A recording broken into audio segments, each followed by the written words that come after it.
السلام علیکم اسٹوڈنٹس، آج ہم پڑھیں گے چیپٹر نمبر 4 صدر پاکستان۔ اس چیپٹر میں ہم دیکھیں گے کہ پاکستان کے جو صدر ہیں اس کے اختیارات میں کب اضافہ کیا گیا اور کب پھر اس میں دوبارہ سے کمی کر دی گئی اور پھر اگین اس میں اضافہ کر دیا گیا۔ ان تمام چیزوں کو بھی دیکھیں گے، آئین میں جو ترامیم کی گئی ہیں اس کو دیکھیں گے۔ اس کے علاوہ پاکستان کا صدر بننے کے لیے کون کون سی شرائط ہیں، کوالیفیکیشنز کیا ہیں، اہلیت کا معیار کیا ہے، اور صدر پاکستان جو ہے وہ کس طرح سے حلف لیتے ہیں، اس کے علاوہ ان کو منتخب کس طرح سے کیا جاتا ہے، ان کے انتخاب کا جو مکمل طریقہ کار ہے اس کو دیکھیں گے۔ اس کے علاوہ صدر پاکستان کے جو انتخابی انتظامی اختیارات ہیں، قانون سازی کے حوالے سے جو بھی ان کے اختیارات ہیں، تمام چیزیں ہم اس چیپٹر میں ڈسکس کریں گے۔ سب سے پہلے ہم دیکھ لیتے ہیں کہ پاکستان کے صدر کے جو اختیارات ہیں ان میں اضافہ کس طرح سے کیا گیا۔ 1973 کا جو آئین ہے اس کے مطابق صدر کو مملکت کا سربراہ قرار دیا گیا ہے، یعنی کہ وہ اسلامی جمہوریہ پاکستان کی نمائندگی کرتا ہے۔ باہر کہیں بھی صدر جاتا ہے تو وہ پاکستان کی نمائندگی کر رہا ہوتا ہے، ٹھیک ہے جی۔ جب 1973 کا آئین نافذ کیا گیا تھا تو اس وقت یہ تھا کہ صدر پاکستان کو جو پارلیمانی نظام کی جو روایات ہیں اسی طرح سے ملکہ برطانیہ کی طرح محض رسمی حیثیت اس کو دی گئی تھی۔ پارلیمانی نظام میں جو کہ برطانیہ سے ہم نے اس کو لیا تھا، تو اس کے مطابق جو ملکہ ہوتی تھی اس کے پاس بھی برائے نام اختیارات ہوتے تھے، اور زیادہ اختیارات جو ہیں وہ حقیقی اختیارات وہ وزیر اعظم کے پاس ہوتے تھے، ٹھیک ہے۔ تو ہمارے ہاں بھی 1973 کے آئین میں اسی طرح سے کیا گیا تھا۔ پھر یہ ہوا کہ 1977 میں ملک میں مارشل لا لگ گیا۔ یہ ملک میں تیسرا مارشل لا لگا تھا، اور پہلے ایسا ہوتا رہا ہے کہ جب مارشل لا لگتا تھا تو آئین جو ہے وہ منسوخ ہو جاتا تھا، لیکن اس آئین کی حفاظت کا کافی انتظام کیا گیا تھا، تو اس لیے 1977 کے مارشل لا کے نفاذ کے بعد آئین کو معطل کر دیا گیا تھا، آئین منسوخ نہیں ہوا تھا، ٹھیک ہے۔ پھر اس کی بحالی ہوئی تھی 1985 میں۔ 1985 میں جب اس کی بحالی ہوئی تھی تو پھر ایک صدارتی حکم کے تحت آئینی نظام کو دوبارہ رائج تو کر دیا گیا تھا، لیکن یہ کہا گیا تھا کہ اس کی کچھ شقوں کو بدل دیا جائے، تو کچھ اس کی جو شقیں تھیں ان میں ترمیم کر دی گئی تھی، اور یہ آئین میں 8ویں ترمیم تھی جو کہ 1985 میں ہوئی تھی، ٹھیک ہے جی۔ اس ترمیم کے تحت آئین نے صدر مملکت کی حیثیت اور اختیارات میں نمایاں اضافہ کر دیا گیا تھا، ٹھیک ہے۔ یہ چیز یاد رکھنے کی ہے کہ جب آئین 1973 کا آئین نافذ کیا گیا تو صدر کے اختیارات محض رسمی تھے، برائے نام تھے، لیکن 8ویں ترمیم 1985 میں ہوئی، اس کے بعد صدر پاکستان جو ہے وہ ان کے اختیارات میں، ان کی حیثیت میں اضافہ کر دیا گیا تھا، اور اب وہ صرف رسمی سربراہ نہیں تھے یا برائے نام جس کو کہتے ہیں وہ سربراہ نہیں تھے، بلکہ ان کے پاس انتظامی اختیارات کافی زیادہ تھے، ٹھیک ہے جی۔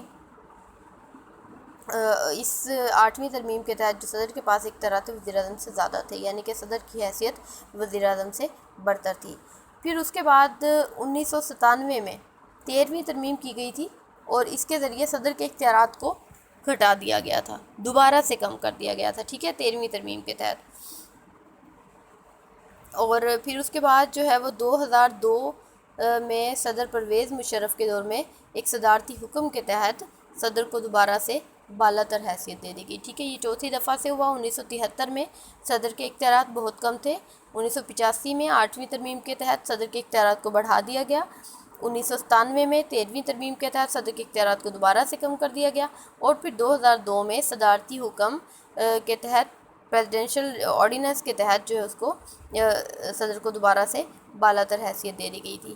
پھر 2003 میں 70ویں ترمیم نے 58(2)B کو بحال کیا تھا، اور صدر کے اختیارات و مقام میں نمایاں اضافہ کر دیا تھا، ٹھیک ہے۔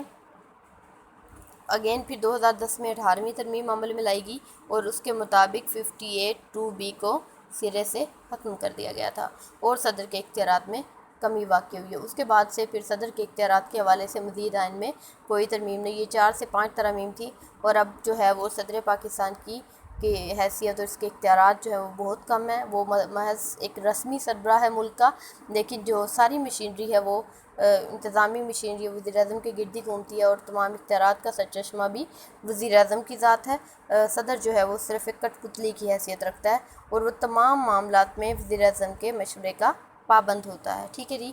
اب ہم اس کی شرائط دیکھ لیتے ہیں۔ امیدوار پاکستان کا صدر بننے کے لیے کون سی اس کی شرائط ہونی چاہیے، ٹھیک ہے۔ اس میں سب سے پہلی جو چیز ہے وہ ہے کہ مسلمان ہو، اور 1973 کے آئین میں ہی یہ چیز پہلی دفعہ شامل کی گئی تھی کہ پاکستان کے صدر کے لیے مسلمان ہونا ضروری ہے۔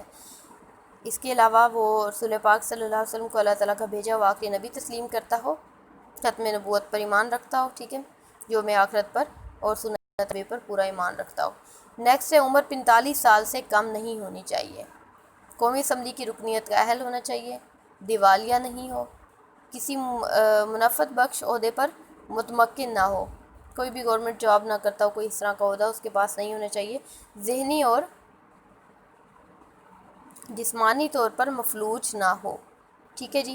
یہ تو شرائط ہے جو کہ صدر بننے کے لیے ضروری ہوتی ہیں۔ پاکستان ایک مخصوص نظریے کی بنیاد پر وجود میں آیا تھا، ایک اسلامک ریاست ہے اور یہاں کے لوگوں کی خواہش تھی کہ اس میں یہ چیز آئین میں شامل کی جائے کہ پاکستان کا صدر ضروری طور پہ مسلمان ہو، ٹھیک ہے۔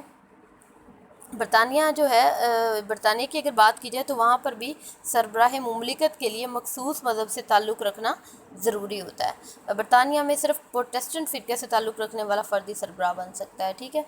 اس کے علاوہ اگر امریکہ کی بات کی جائے تو وہاں پر بھی کوئی بھی رومن کیتھولک جو ہے وہ صدر نہیں بن سکتا۔ صرف پہلی دفعہ ان کی تاریخ میں ایسا ہوا تھا کہ کینیڈی جو ہے وہ رومن کیتھولک تھا اور وہ صدر بن گیا۔ اس کے علاوہ اس سے پہلے وہاں پر بھی یہ تھا کہ رومن کیتھولک نہیں بن سکتا اور برطانیہ میں صرف پروٹسٹنٹ بن سکتا ہے، اور پاکستان میں یہ شرط ہے کہ پاکستان کے صدر کے لیے مسلمان ہونا ضروری ہے۔ تو یہ تھی صدر پاکستان کے لیے اہلیت کا معیار۔